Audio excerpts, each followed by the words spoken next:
liquid sign. So first thing what we're going to do is put the stencil on the side, and I will stain the board. I'll use my brush. I use foam brush, but if you have other brush, you can use that one too. I'm actually going to first put on gloves. This is water-based stain, so you don't really have to worry about your hands because you can wash off the stain easily with water. And then what I'm going to do, I'll work one board at a time and do this edges as well, and then try to get also in between the boards, so if it dries out with a little bit of gap, so you don't have unfinished wood in the middle. And I'm just doing nice light coat, spreading out the stain as far as it goes.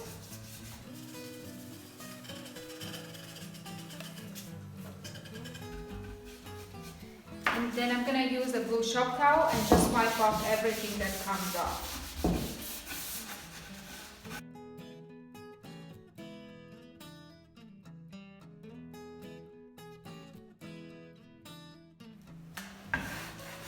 Now that my sign is dry, I'll be applying my stencil. So what I'm going to do is put the stencil with the back facing up first, and I'll remove the back white paper, from the back. And what it's the reason I have it upside down is it's just easier to lift it up, the white paper, and if something lifts up, you're able to just push it back down to make sure you don't lose any parts of your design.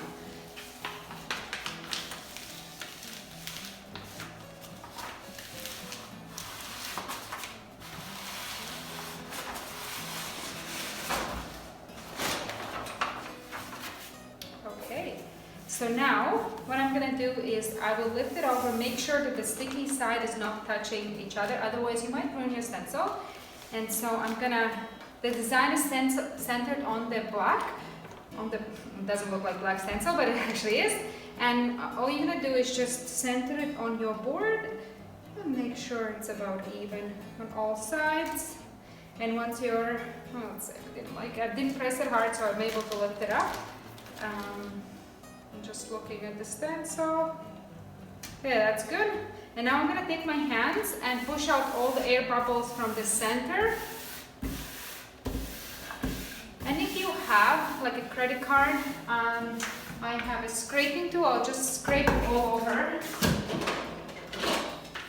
I have this kind of tool, but you can use your old credit card or a gift card and just go one time over all the design.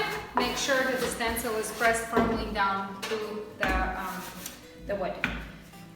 Alright, so once I'm done applying it, I'll start to remove the white paper from the top, and the trick is to peel it off along the board. Again, make sure none of the black stencil is lifting up. If you start lifting up like this, you'll notice that the stencil tends to lift up. So that's why I like to do it sideways. And just sort of rolling it off. And again, making sure none of the black gets lifted off.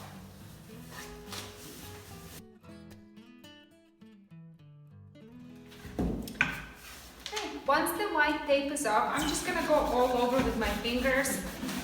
Make sure that all around the letters the stencil is really pushed down and none of the parts are lifting up. Okay, so my next step will be applying clear transparent decoupage gel. I'll use another brush.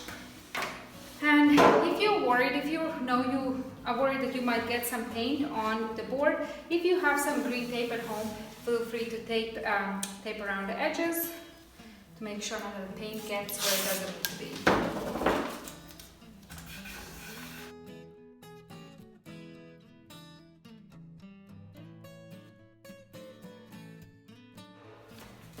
Okay, and so the trick with transparent decoupage gel is do very light coats and going over the design with brushing it up and down and then right and left. Be a little bit careful in areas where the wood is joining together. We don't want to create like push a big glob of decoupage gel in between the boards. So just a nice light coat all over. And yeah, just to protect your stencil so that paint doesn't bleed under when you're painting in a color of your choice.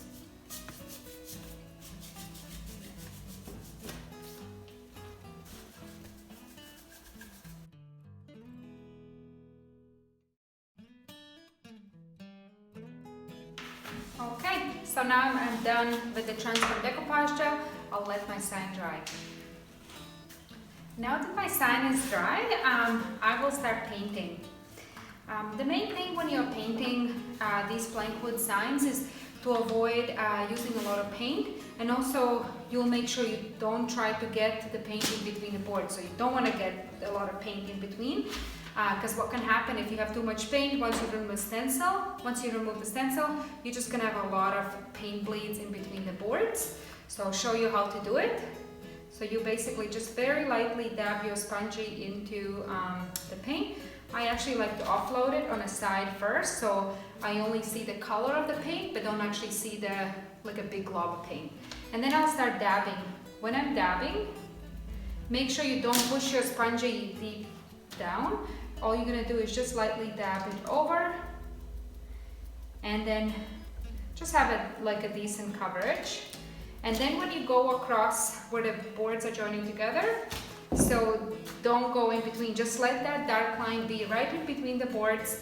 Once you remove the stencil, you're just gonna have a natural break between the boards, and it's not gonna look unfinished. So just keep that in mind. Light coats is better, otherwise at the end, it's just not gonna be as nice and crisp. So once I finish my first coat, I'll make sure it's fully dry. Usually it dries within a couple minutes. And then I'll come back and do second coat, and if you really want to have a solid coverage and it feels like it's not, then you can also do that as a third coat. Just don't get sloppy at the end, okay? Because once you finish you start like working on your second coat, and you just get talking, and so yeah, just make sure you don't use a lot of paint, and just don't dab it hard, but just very, very lightly.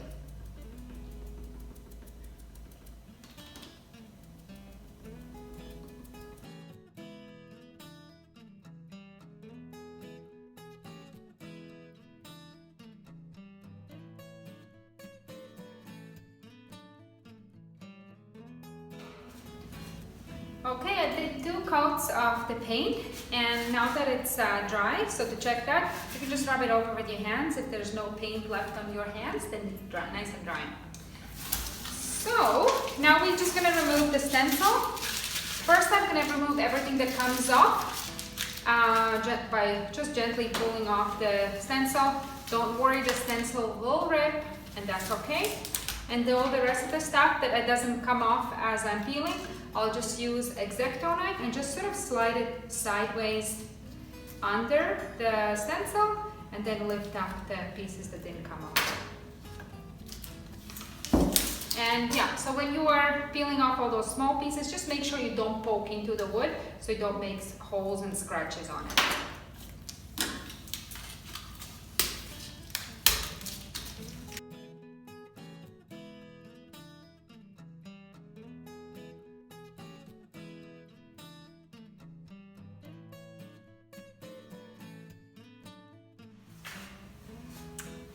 Okay, and my sign is finished.